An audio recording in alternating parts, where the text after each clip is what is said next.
Mujeres TIC. Juntas somos más. Hola a todos, bienvenidos a este podcast de Mujeres TIC. Yo soy Ana Lucía Lenis, directora de Asuntos Gubernamentales y Políticas Públicas de Google para Hispanoamérica. Es un gusto estar con ustedes. Quiero hoy contarles sobre un tema que a mí me apasiona y con una invitada que admiro muchísimo, compartirles unas reflexiones sobre el papel de las mujeres, el papel de la tecnología en la atención de las emergencias, en esta situación que estamos viviendo con la emergencia derivada del COVID-19, el impacto que estamos viviendo en Colombia y en toda la región, enfocado especialmente en las grandes dificultades que está generando esta emergencia en las mujeres y niñas de nuestro país. Y qué mejor para hablar de esto, para entender desde una diferente perspectiva esta situación, que Valerie Durdin. Valerie es la líder, la directora de emergencias de Save the Children, una ONG que se enfoca en la protección de los niños, niñas y adolescentes en Colombia. Valerie se la pasa viajando por toda Colombia, visitando las zonas más vulnerables de nuestro país, atendiendo de primera mano la emergencia que estamos viviendo social y económica. Así que es un gusto tenerte aquí, Valerie. Tal vez yo quiero comenzar con algunas cifras que me han dejado un poco aterrada y que creo que responden a la gravedad de esta emergencia. 20 millones de niñas no van a volver al colegio después del COVID en el mundo.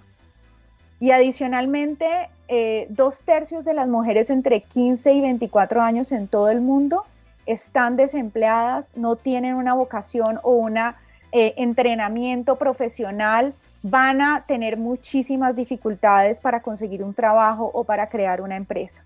Estos son solo cifras globales. Imagínense lo que debe ser esto en nuestro país y cuál es el impacto. Para presentar a Valerie, qué mejor que ella nos cuente un poco más sobre su experiencia. A mí no me gusta leer las biografías, porque además si la googlean van a encontrar muchísima información sobre ella. Pero Valerie, más que leer tu biografía, yo quisiera preguntarte y que nos cuentes un poco sobre tu experiencia. Tú llevas muchos años viviendo en Colombia, trabajando por los niños y niñas colombianos, y quisiera preguntarte, dentro de esa experiencia y toda tu vida y tu trabajo, ¿qué es lo que más valoras o has aprendido de vivir en Colombia tantos años y de los colombianos? Bueno, Ana Lu, muchas gracias por esa invitación y por tus palabras.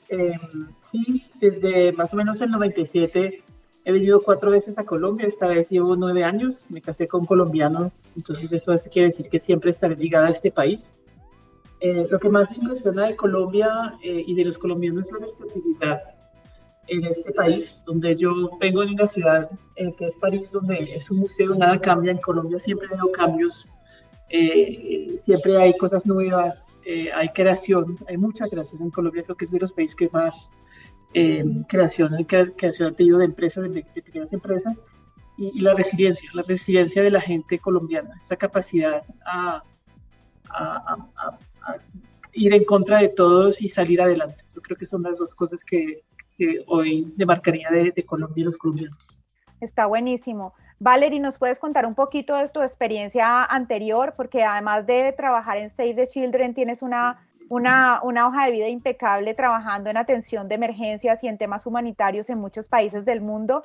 Me parecería interesante que todas las personas que nos están escuchando sepan que además de tener esta visión de vivir en Colombia, de tener una familia colombiana, también conoces la realidad de muchísimas regiones en el mundo que también han pasado por circunstancias complicadas como la que estamos viviendo en Colombia.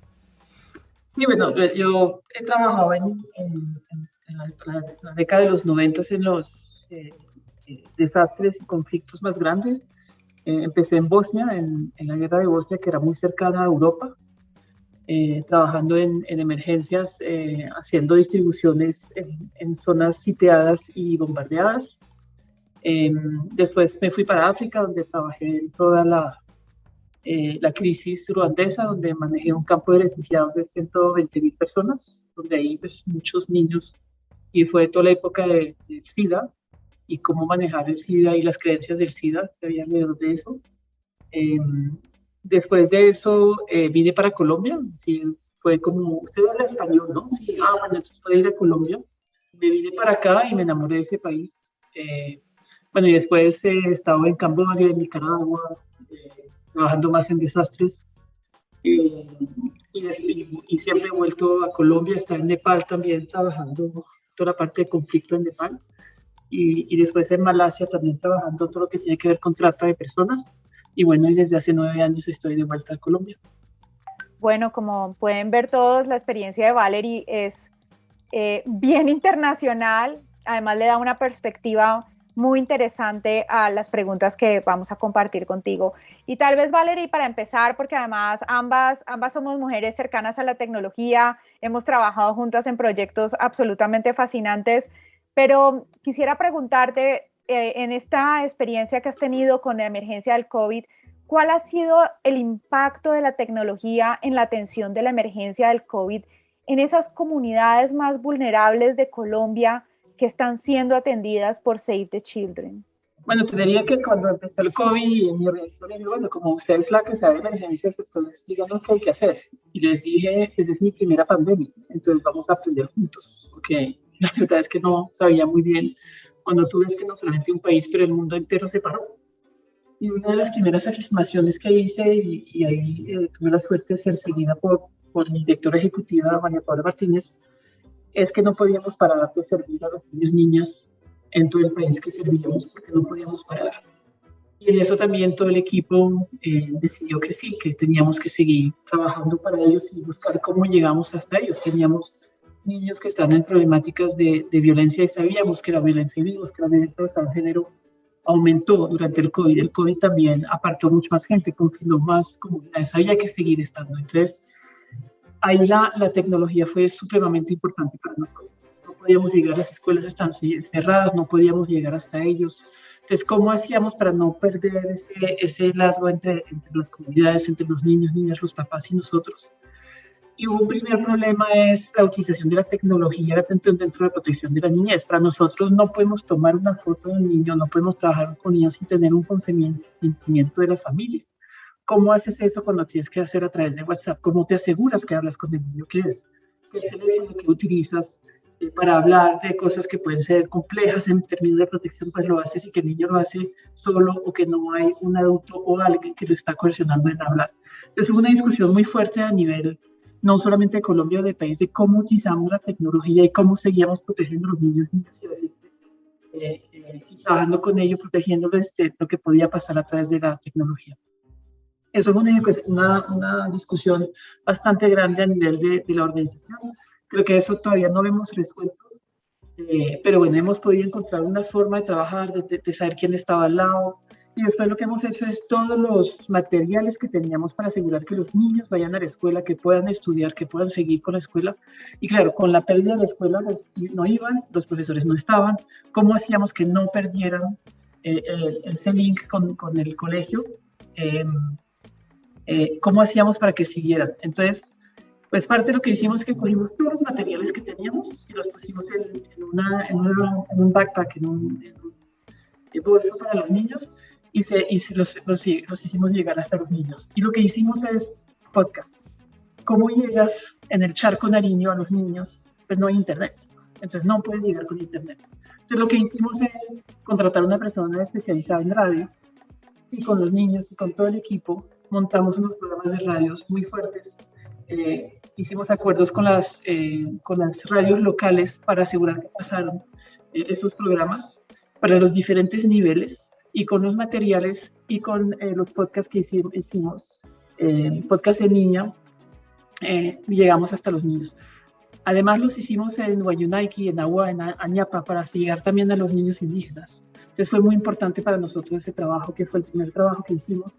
Después desarrollamos metodologías de conocimientos compartidos, de juego de lógica matemática y computacional vía WhatsApp, guías de trabajo compartidas mediante AI, con los grupos de papás. Entonces fue muy lindo porque empezamos a recibir un montón de fotos de los papás mostrándome cómo los niños podían trabajar, porque lo que hicimos también con la radio, se me olvidó decir, es entregamos pequeñas radios solares, porque muchos de los niños no tenían radios de los papás. Entonces entregamos las radios solares y pudimos llegar hasta los papás que escucharan eso, después los WhatsApp con los papás que tenían los teléfonos, el acompañamiento de WhatsApp para el desarrollo de aplicaciones y hay plataformas gamificadas. Todo eso lo desarrollamos durante el COVID. Entonces fueron realmente 3 a 6 meses de ir haciendo todos estos desarrollos para poder llegar hasta todos los niños y niñas que nos necesitaban. Increíble esa historia, Valerie, porque uno no se imagina todo el trabajo que hay detrás, ¿no? La tecnología es un habilitador, pero nada se puede hacer si no están las personas atrás, los expertos, los educadores, quienes están cerca a los niños. Impresionante. Tal vez sobre eso, y ya has mencionado muchísimo el trabajo en las comunidades muy apartadas, incluso con comunidades indígenas. Es difícil entender la atención de la emergencia cuando uno está en Bogotá o en Cali o en Barranquilla. Todos los que hemos estado en nuestras casas hemos vivido esto de una manera diferente. Tú que has estado en las zonas más afectadas, en zonas realmente vulnerables, ¿cuáles son esas necesidades reales de las comunidades que atiende Save the Children? ¿Cuál es la reacción del sector privado y del sector público para alinearse, o si se han alineado realmente para satisfacer esas necesidades básicas? ¿Cuál ha sido esa experiencia y especialmente, Valerie, qué retos ves en tu amplia experiencia de atención de emergencias humanitarias? ¿Qué tenemos que aprender y qué tenemos que mejorar? Bueno, es que ahí me hiciste varias preguntas. Voy a intentar responder a cada uno.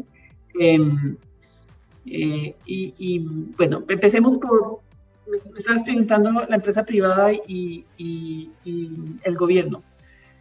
Pues hemos estado trabajando siempre con ellos, ¿no? La idea era de ver cómo llegamos a todos esos niños y niñas que problemática lo tuvo más que nada el gobierno colombiano, ¿no? Cómo llegábamos con escuelas cerradas a que los niños, porque 6,5 millones de niños llevan 1 año y medio que no han estado estudiando.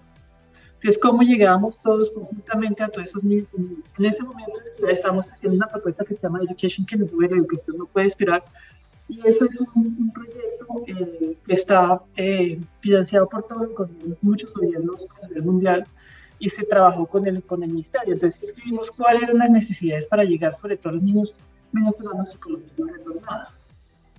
Llegamos a un presupuesto de $80 millones sobre 3 años y empezó la pandemia.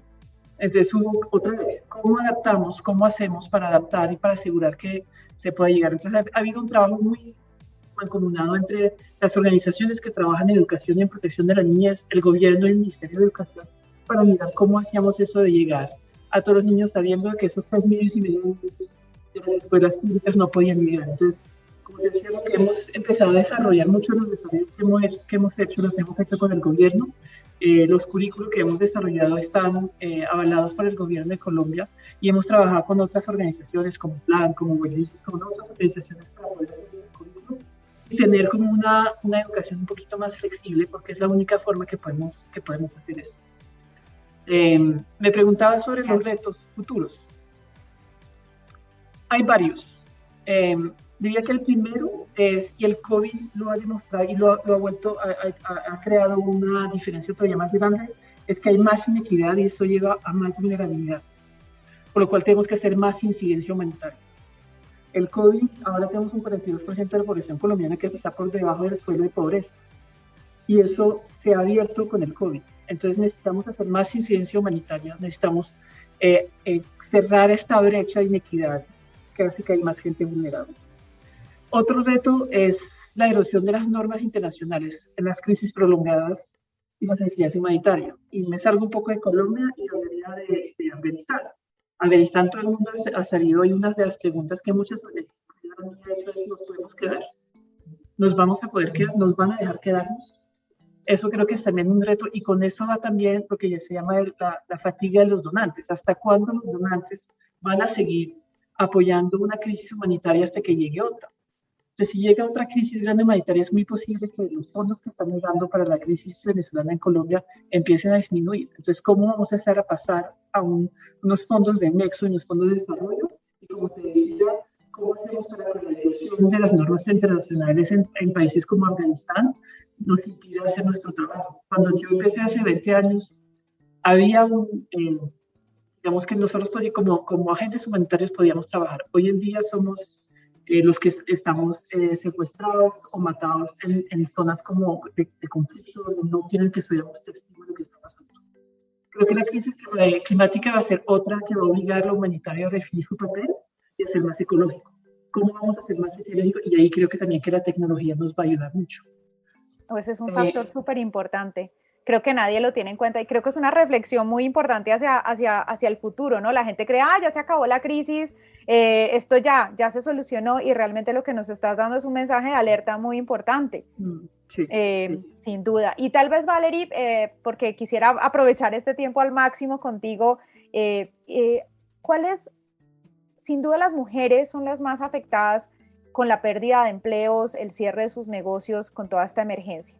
Y tal vez un poco ya enfocadas más allá de todas estas reflexiones tan importantes, sin duda muchos de ellas van a necesitar muchísimo apoyo para resurgir y para poder en muchos casos, siendo cabeza de familia, pues sacar adelante a sus hijos, a sus familias. En tu experiencia, ¿cuáles son esas principales habilidades que todos los que estamos interesados en este tema, desde el sector privado, desde los gobiernos, desde las ONGs, desde los donantes, cuáles son esas necesidades que necesitamos inculcar en las mujeres en estas zonas para ayudarles a resurgir económicamente? Mira, no creo que solamente en las mujeres, creo que hay que hacerlo en los hombres también. Creo que no hay que decir para que mejoren económicamente las mujeres, para que salgan trabajar solamente con ellas, hay que trabajar con los hombres. Por ejemplo, hay que trabajar toda la problemática de salud sexual y reproductiva. Se piensa que una mujer que tiene 4 o 5 hijos cuando tiene 25 años porque lo escogió, no lo escogió, pero tiene una obligación y muchas de estas mujeres están solas, son cabezas de hogar. Entonces yo creo que hay que empezar por todo lo que tiene que ver con salud sexual y reproductiva, porque una mujer como 5 niños, ¿cómo hace para trabajar? Y cuando está sola. Buen punto. Hay que darle oportunidades de estudio, porque muchas de esas mujeres, una adolescente de menos de 18 años que tiene su primer hijo, tiene un 50% de probabilidad de dejar los estudios. Si tiene 2 hijos antes de los 50, de los 18 años, tiene un 100% de probabilidad de dejar los estudios. Yo creo que la salud sexual y reproductiva es una de las cosas. Después hay unas creencias muy fuertes, que la mujer tiene que estar en casa, que la mujer tiene que cuidar a los niños, y los hombres que no, que hacen hijos. Una mujer se puede embarazar una vez al año, un hombre puede tener 90 hijos. Hay una inequidad aquí muy fuerte, entonces creo que empieza por ahí, sigue por oportunidades de estudiar y de poder, qué hacen con sus hijos cuando no pueden estudiar, o cómo hacemos para que no tengan 5 hijos a los 25 años. Y 3 es la paridad. Algunas veces la gente está en contra, pero creo que en un país como Colombia también la paridad de saber que estamos igual a tantos hombres y tantas mujeres va a ayudar mucho a eso también. Puede ser controversial, pero creo que también es parte de lo que tenemos que avanzar en países como Colombia, que ven a mujeres en unos papeles que no son. Entonces creo que también hay que trabajar también los roles y los papeles del hombre y de la mujer. Hay mucho más, pero dejaría en esto. Sí, tienes toda la razón, es una reflexión muy importante, sobre todo también para quienes toman decisiones de política pública en las diferentes regiones y para todas las empresas que quieren tener un impacto real. Y tal vez aquí quisiera yo ir hacia unas mujeres que yo admiro muchísimo en mi amplio desconocimiento, pero de lo que veo, y es las líderes comunales. En esas zonas donde tú trabajas y donde está impactando Save the Children, sin duda debe haber un gran número de mujeres que son líderes en su barrio, en su comuna, en su pueblo, que seguramente son grandes aliadas para ustedes porque son las que movilizan, las que, no estoy desconociendo que no haya hombres líderes, pero me interesa mucho el tema de esas mujeres que tienen ese empuje para liderar y transformar sus comunidades.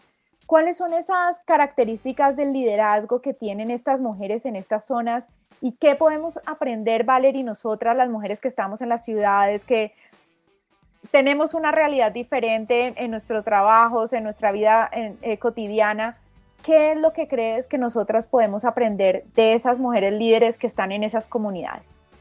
Mira, en el trabajo que hacemos nosotros trabajamos con comités comunitarios. En esos comités comunitarios tenemos comités comunitarios de educación, de protección, de agua y saneamiento, de salud.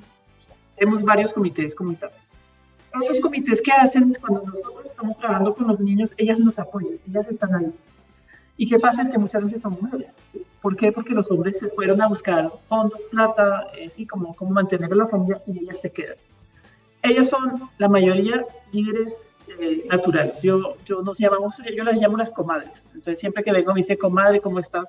Y la verdad que han sido importantísimas en nuestro trabajo en asegurar que los niños vean, asegurar que, por ejemplo, cuando dejamos cosas ahí, porque tenemos unas carpas que ponemos, nos cuidan las carpas, nos cuidan las cosas, están ahí con los niños, aprenden al mismo tiempo que nosotros, son súper importantes. Pero volviendo al tema anterior, no hay hombres. No hay hombres porque los hombres pues tienen que ir a trabajar, no se siente que tienen que estar en el comité comunitario porque eso es de las mujeres, porque entonces cuidar a los niños de las mujeres, otra vez, los papeles, roles y creencias. Entonces estamos intentando tener más hombres que estén ahí con nosotros, pero son súper importantes y ahora lo que queremos es hacer como un trabajo de liderazgo con ellas. ¿Y qué pueden hacer las mujeres que nos están escuchando? Pues a trabajar con ellas, escucharlas, conocerlas, darles oportunidades también, hacer mentoring, porque creo que entre mujeres nos hacemos mejor mentoring. Muchas veces se dice que entre mujeres no somos capaces de apoyarnos, creo que es el contrario. Y necesitamos mucha ayuda con esas mujeres que son nuevamente unas mujeres muy resilientes. Tienes toda la razón, la verdad es admirable el trabajo que ellas hacen y tal vez para seguir con esta pregunta y ya para cerrar, Valerie, me llama mucho la atención la reflexión de que siempre que hablamos de los temas de liderazgo de las mujeres o de qué necesitan las mujeres para salir adelante, tocas el tema de los hombres. Y creo que a veces se nos olvida mucho cuando discutimos en los temas de mujeres TIC o en los temas de liderazgo de mujeres, que tiene que estar acompañado por esta creación de una conciencia y de un entendimiento de que puede haber mujeres líderes muy importantes, pero si no están acompañadas de los hombres en sus comunidades, en su sociedad, pues realmente no va a poder crecer la sociedad de la misma manera como debería darse si los hombres entienden que también tienen un rol en esos consejos comunales, en esos trabajos que le están delegando a las mujeres, y lo mismo cuando las mujeres son líderes de emprendimientos, están creando empleos, etc. Sin duda, yo tenía muchísima curiosidad porque me parecía que a veces hablamos mucho desde el desconocimiento. Qué mejor que tener a Valerie, que ha estado sentada con las personas que realmente están en las zonas más vulnerables de nuestro país, en las comunidades indígenas. Además, Valerie se recorre literal todo Colombia, a la vez cada semana está en un lugar diferente y más apartado del país, atendiendo además los migrantes, muchísimas realidades que tenemos. Tal vez para cerrar, Valerie, simplemente tú como líder, como una experta en la atención de emergencias, pero adicionalmente como una mujer TIC, porque además siempre has entendido el valor de la tecnología, el valor del uso de las herramientas tecnológicas para que las personas puedan desarrollarse, puedan crear proyectos increíbles. Quisiera preguntarte para cerrar, ¿cuál sería tu reflexión? ¿De dónde deberíamos poner el acelerador? ¿Cuál es tu visión de hacia dónde deberíamos enfocar las energías para lograr cerrar esa brecha de acceso a la tecnología de las mujeres y de las niñas en Colombia? Bueno, una de las grandes problemáticas que hemos encontrado para que los niños puedan hablar con sus profesores, para que puedan hacer sus deberes, es el acceso a la tecnología. No hay internet en todo el país. Y hasta que no hay internet en todo el país y que cada hogar pueda acceder a internet y cada niño pueda acceder a internet, no vamos a poder avanzar en la educación de esto. No lo vamos a poder hacer. Entonces, para mí es una de las cosas muy importantes, por eso hacemos los podcasts, por eso trabajamos con los radios, porque no tienen acceso a internet, no tienen un teléfono, un computador, y no tienen, además del teléfono y del computador, material adentro de eso para poder trabajar. Y si no tienen eso, no va a funcionar. Nosotros ahora estamos haciendo todo un trabajo de programación para los niños y niñas a través de bloques por aplicación Media Apps de Inverter, de Meet, para que también tengan acceso, que dentro de las comunidades más vulnerables tengan acceso a poder hacer ese tipo de cosas, que puedan programar. Entonces, hasta que no llegue el internet a cada uno de los niños y niñas, no vamos a poder avanzar. Muchísimas gracias. Creo que es una reflexión muy actual, muy importante, un reto para todos los que están trabajando por conectar el país desde muchísimos sectores. Y de nuevo, Valerie, muchas gracias por compartirnos tu experiencia. Es muy valiosa. Qué bueno escucharlo de las personas que realmente están trabajando con las personas que más lo necesitan. Así que estoy muy agradecida por tu tiempo. Nuevamente, gracias por aceptar la invitación. Recuerden además que juntas somos más y gracias de nuevo por participar.